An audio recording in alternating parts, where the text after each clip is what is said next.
Bab 387, Kemenangan, 1. Di-upload oleh Baca Suara. Jangan lupa like dan subscribe, agar kami semangat upload lebih banyak.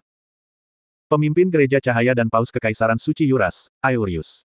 Tentara Salib Rafael, Ksatria Salib Darah, dan ulama pertempuran yang dilatih secara diam-diam. Jika Paus mengucapkan sepatah kata pun, semua orang percaya di Yura akan dengan senang hati menjadi pejuangnya. Namun, Paus meninggalkan negara kepausan dengan hanya beberapa ratus di sisinya. Kaisar Kekaisaran Kil juga bergerak. Strauss II memanggil Alcester dengan ekspresi masam. Para ksatria naga putih berkumpul hanya 10 menit dalam percakapan berani mereka. Kaisar mempertahankan ekspresi masam sepanjang pertemuan, dan setelah kesimpulannya, dia meninggalkan istana kekaisaran dengan desahan berat. Arot juga mengambil tindakan. Raja Daindolf, putra mahkota Honein, kepala pengadilan penyihir Trempel, dan para penyihir elit di bawah komandonya semuanya berkumpul. Selain itu, 3 Tower Master juga bergerak. Keberadaan Balzac Lutbet, Master Menara Hitam, masih belum diketahui. Selain itu, Master Menara Hijau Generik Osman telah mengundurkan diri karena malu setelah pertemuannya dengan Siena, dan kepala menara baru belum ditunjuk menggantikannya. Dengan demikian, itu berarti bahwa itu semua Tower Master of Arot yang ada dan tersedia telah dimobilisasi. Di utara, Beast King Aman Ruher menatap Lehainjar di kejauhan. Raja pendiri kerajaan dan leluhurnya, Raja Pemberani, tetap dalam pengasingan.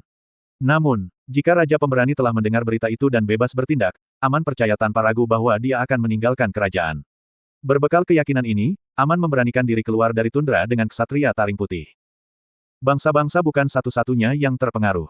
Seorang pejuang hebat terangsang di kedalaman hutan samar, tempat yang tak tersentuh oleh peradaban. Setelah menghancurkan suku Kocila, suku Zoran berada di puncak mendominasi hutan besar. Ivatar Jahaf, kepala muda suku Zoran, mengumpulkan prajuritnya dengan tombaknya. Tidak seperti negara-negara lain, tidak ada gerbang lungsin di hutan mereka. Namun, berkat hutan yang dijiwai oleh Ivatar membuka jalan melalui hutan untuk mempercepat langkah mereka. Seluruh benua bergerak. Monster itu telah mendatangkan malapetaka sebagai pemimpin armada bajak laut di Laut Selatan selama lebih dari 300 tahun. Namun, penaklukan Iris, Putri Abisal, atau Permaisuri Bajak Laut, meskipun diawasi ketat oleh benua, tidak cukup untuk menggerakkan benua. Tapi kemudian, Putri Abisal itu menjadi Raja Iblis di ujung selatan benua. Eugene Leonhardt, Christina Rogeris, dan Sienna Merdein, yang tidak berpartisipasi dalam ekspedisi awal, menjadi ujung tombak dalam menaklukkan Raja Iblis ini. Sebuah kisah yang cocok untuk legenda dan mitos sedang berlangsung dalam kenyataan. Itu luar biasa. Bagaimana mungkin Putri Abisal, peri gelap, menjadi Raja Iblis? Tidak, sebanyak itu yang bisa dipahami. Tapi dikalahkan. Apa yang terjadi? Raja Osiris Animus dari Simuin mencengkeram kepalanya yang sakit sambil menghela nafas dalam-dalam. Aku mengirim mereka untuk berurusan dengan bajak laut, dan mereka kembali setelah mengalahkan Raja Iblis. Dia telah memanggil ekspedisi dengan tergesa-gesa karena Iris telah menculik sejumlah besar pengrajin kurcaci. Hanya 20 pengrajin yang diculik, namun mereka adalah pengrajin ahli. Tidak berlebihan untuk mengatakan bahwa itu 20 mewakili warisan ras mereka. Osiris telah merasakan kebutuhan untuk mengekang Iris sejak dia tumbuh semakin agresif. Namun, dorongan sebenarnya untuk ekspedisi itu adalah untuk menenangkan serangan dan protes para dwarf. Satu kelegaan kecil adalah bahwa ekspedisi telah menyelamatkan pengrajin kurcaci yang diculik. Meskipun dengan biaya besar, Raja Osiris menghela nafas panjang dan lelah lagi. Helmut, pikiran Raja Osiris secara alami beralih ke Devildom. Mengalahkan Raja Iblis adalah masalah yang Osiris tidak bisa menemukan kegembiraan. Gagasan bahwa Iris telah menjadi Raja Iblis, terlalu nyata untuk dihadapi. Sebaliknya, ketakutan mencengkeram Osiris.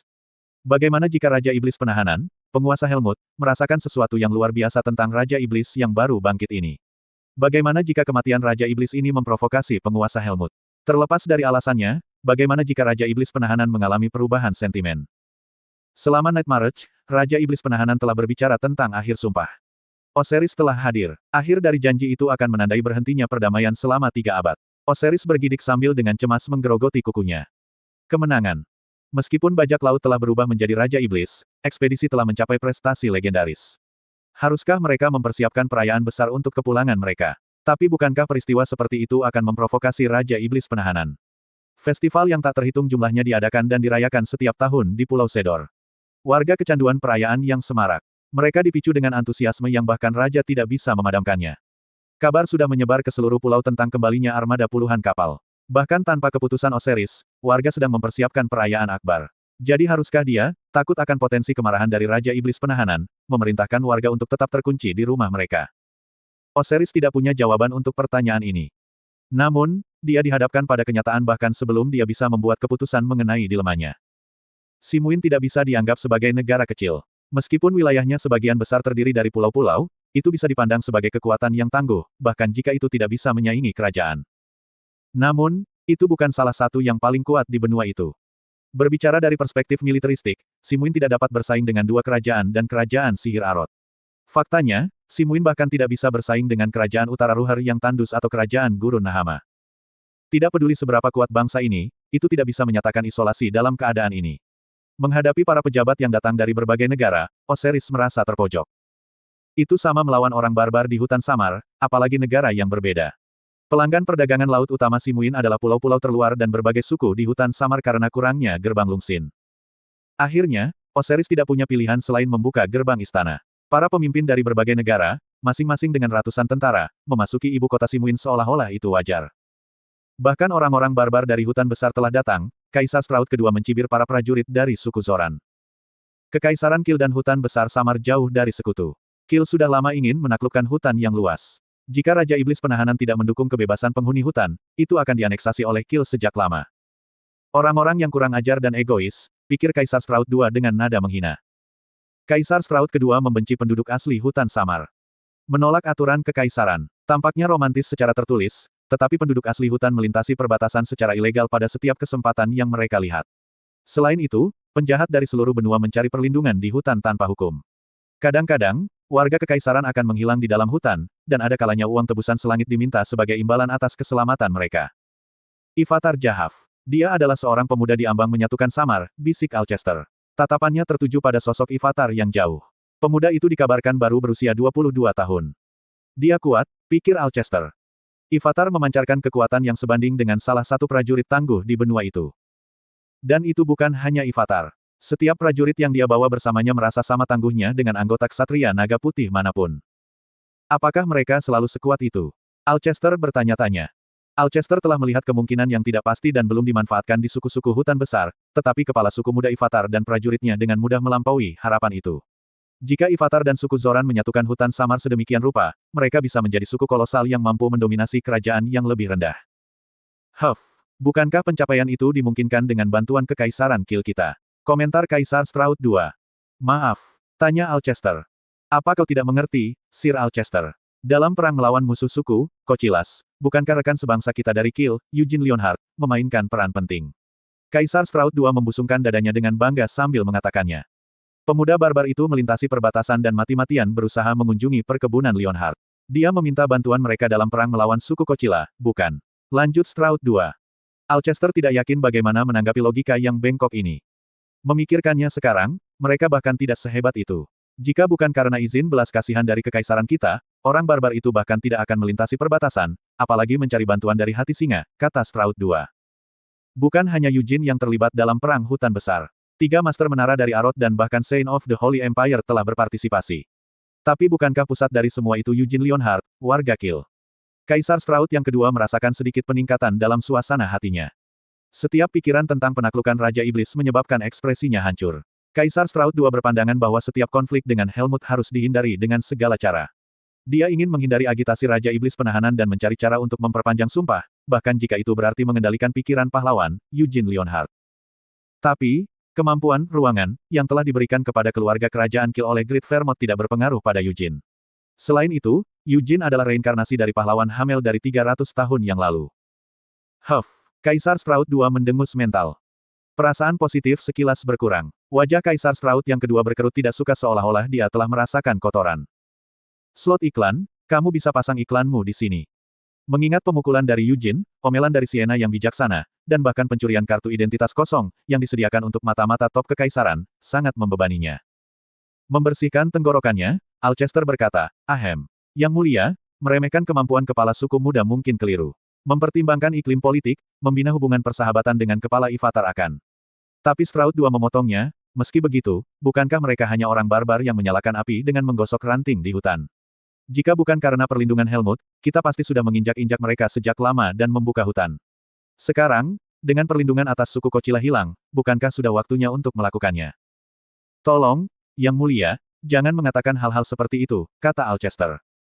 Baiklah, Sir Alcester. Jika Anda ingin memupuk hubungan persahabatan dengan orang-orang barbar itu, saya akan memprioritaskan membina hubungan dengan hutan besar sebagai agenda utama kekaisaran tahun ini. Kaisar Stroud kedua berbicara seolah-olah dengan enggan memberikan bantuan. Meskipun suku Kocila punah, baik Raja Iblis Penahanan maupun negara lain tidak ingin melihat kekaisaran Kil menjadi lebih dominan. Membangun hubungan damai akan bermanfaat jika mereka tidak bisa mendominasi hutan samar dengan paksa. Kalau begitu, kita bisa secara resmi mengklaim kompensasi atas masalah yang menyeberang ke perbatasan kita dari hutan samar, pikir Stroud II. Itu jika suku Zoran berhasil menyatukan hutan yang luas. Bagaimanapun, cukup banyak yang berkumpul. Lihatlah mereka semua, gumam Kaisar Stroud yang kedua sambil menarik pandangannya dari Ivatar. Sejauh yang diketahui Kaisar, Paus Aurius hanya pernah meninggalkan kerajaan suci Yuras 2 kali dalam beberapa dekade sejak penobatannya, sekali selama Pawek Ksatria sebelumnya dan sekarang. Orang tua itu punya pantat yang berat. Bahkan selama penobatan saya, serta untuk acara kekaisaran yang paling signifikan, dia hanya mengirim surat tulisan tangan, gerutu Stroud II. Bukankah ini peristiwa penting yang bisa memutuskan dan mengganggu nasib benua? Bahkan Anda hadir, Yang Mulia, jawab Alcester. Huff. Kaisar Stroud yang kedua mendengus, jelas kesal dengan tanggapan lancang Alcester. Sejujurnya, Kaisar Stroud yang kedua tidak ingin berada di pertemuan ini. Meskipun dia dengan tulus bertindak untuk keselamatan kekaisaran, kengganannya terutama karena kehadiran pahlawan, Eugene, reinkarnasi dari Hamel Bodoh. Paus Kekaisaran Suci pasti memikirkan hal serupa. Selain itu, Christina Rogeris, orang suci Kekaisaran Suci, berpartisipasi dalam ekspedisi tersebut. Juga, mereka tidak bisa begitu saja mengabaikan Hero of Light, kata Alcester dengan tinjunya terkepal. Jauh di lubuk hatinya, dia menyesal tidak memiliki kesempatan untuk berpartisipasi dalam penaklukan Raja Iblis.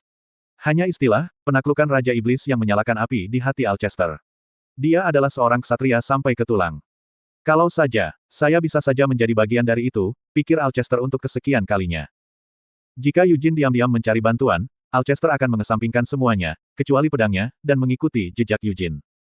Sejak menyaksikan Eugene berhadapan dengan Brave Molon, Raja Iblis Penahanan, dan Gavit Linman di Night March, nyala keinginan seperti itu telah menetap di hati Alcester. Lady Charmaine, aku bisa mengerti, tapi kurasa aku tidak bisa bertarung dalam pertempuran di mana Sir Ortus berpartisipasi, pikir Alcester frustrasi. Alcester sepenuhnya mengakui kekuatan Charmaine dan tekadnya yang kuat. Mereka yang hanya memiliki beberapa kesempatan bertemu dengan Charmaine akan menganggapnya sebagai wanita aneh atau gila, tetapi mereka yang cukup beruntung untuk memiliki hubungan dengannya semua mengakui dan menghormatinya. Alcester juga menerima bimbingan Charmaine selama masa mudanya dan dengan demikian menghormatinya. Namun, rasa hormatnya terhadap Ortus hampir tidak ada. Meskipun mengakui kemampuan dan bakat Ortus, Alcester tahu bahwa Ortus Himan bukanlah individu dengan moral yang tinggi. Para pendeta itu, mungkinkah mereka adalah pendeta pertempuran misterius yang diam-diam dilatih Yuras? Tanya Kaisar Stroud II. Kemungkinan besar, tujuan mereka masih belum jelas, tetapi mengingat keadaannya. Mereka bisa menjadi penjaga pribadi Saint Christina Rogeris, jawab Alcester. Dan bahkan Tower Master of Arod telah berkumpul. Alis Kaisar Stroud II berkerut saat dia melirik para pejabat dari Arod. Secara tradisional, Tower Masters bukan bagian dari penyihir Istana Arod. Mereka berada di bawah sumpah untuk tetap netral selama perang Arod dengan negara lain. Satu-satunya saat Tower Masters berpartisipasi dalam pertempuran adalah ketika menara mereka berubah menjadi medan perang.